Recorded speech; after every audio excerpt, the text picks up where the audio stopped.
en la administración de la Bogotá Humana nosotros quisimos volver realidad el tema del derecho al agua en Colombia.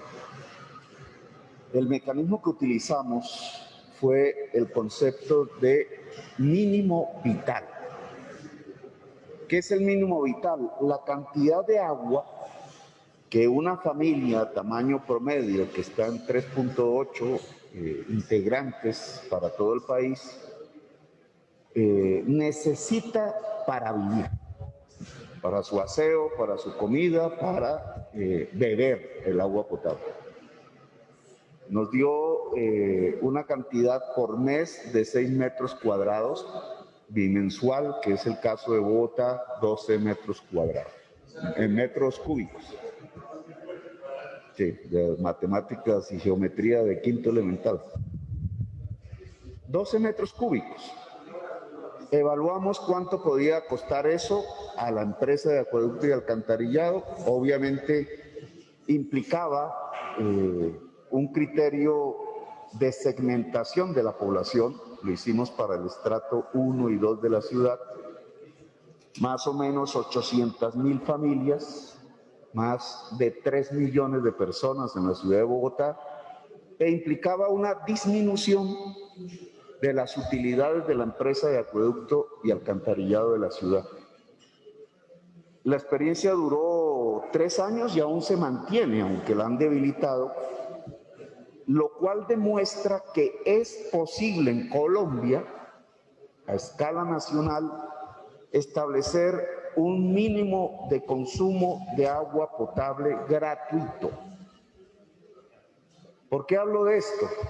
Porque esa gratuidad del mínimo vital, que obviamente tiene un costo de producción que sería sufragado por el presupuesto, es lo que garantiza en realidad el derecho al agua, en primerísimo lugar. Si no hay una gratuidad del consumo mínimo vital, el que no tiene con qué, no tiene agua. Y al no acceder, al no garantizársele el derecho fundamental, pues estaríamos en un artículo inocuo. ¿Esto qué significa? Que hay un costo presupuestal que habría que calcular a nivel nacional.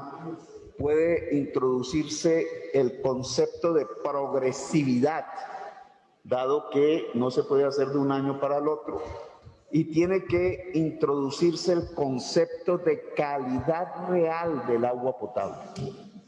¿Por qué? Porque la mayoría de los municipios dicen tener agua potable, pero la calidad de ese agua no garantiza la vitalidad. En esa mayoría de municipios que he señalado, que están básicamente en el litoral pacífico y la región Caribe, algunos en las zonas andinas, la alta tasa de mortalidad infantil, véase la Guajira, está asociada a la falta de calidad del agua potable, así se tenga el servicio. Por tanto, el segundo criterio que hay que adoptar en este derecho al agua es que el Estado sí debe brindar alta calidad en el agua potable en Colombia.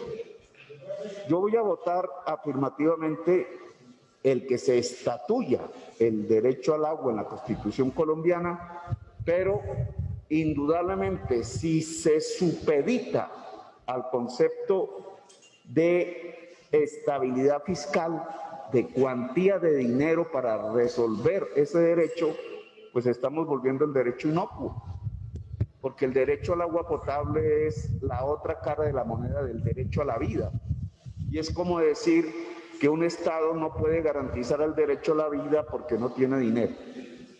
Entonces yo le propondría al ponente quitar la frase de sostenibilidad fiscal, porque la Constitución colombiana debe hablar de sostenibilidad vital y no de sostenibilidad fiscal en derechos fundamentales, más en aras de dejar una discusión abierta de tipo teórico y conceptual. Aquí lo que se pone de presente es la relación entre derecho y mercado.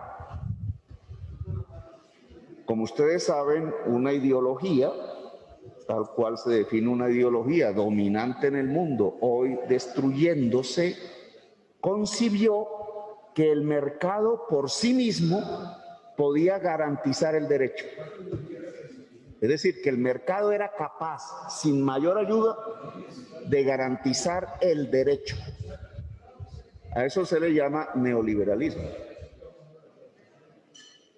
Por eso, durante décadas, los servicios públicos, que son el instrumento para garantizar un derecho,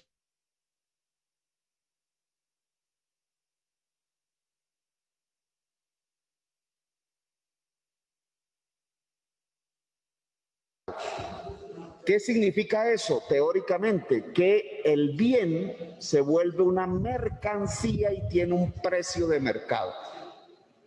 Para el caso concreto, el agua potable tendría un precio de mercado y ese precio de mercado incluye una utilidad, sea porque la empresa, y aparece el concepto de empresa, sea pública o sea porque sea privada, y entonces en Colombia se decidió que hubiese una privatización del servicio de agua potable.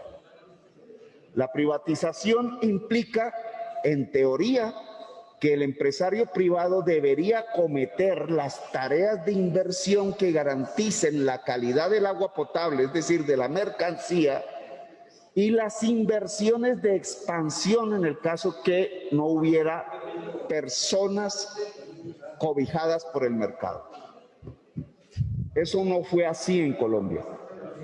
En Colombia se convirtió efectivamente el agua potable en una mercancía con un precio que garantiza utilidad pública o privada, pero no se garantizó que el empresario privado o público pudiera hacer inversiones para alcanzar la cobertura total.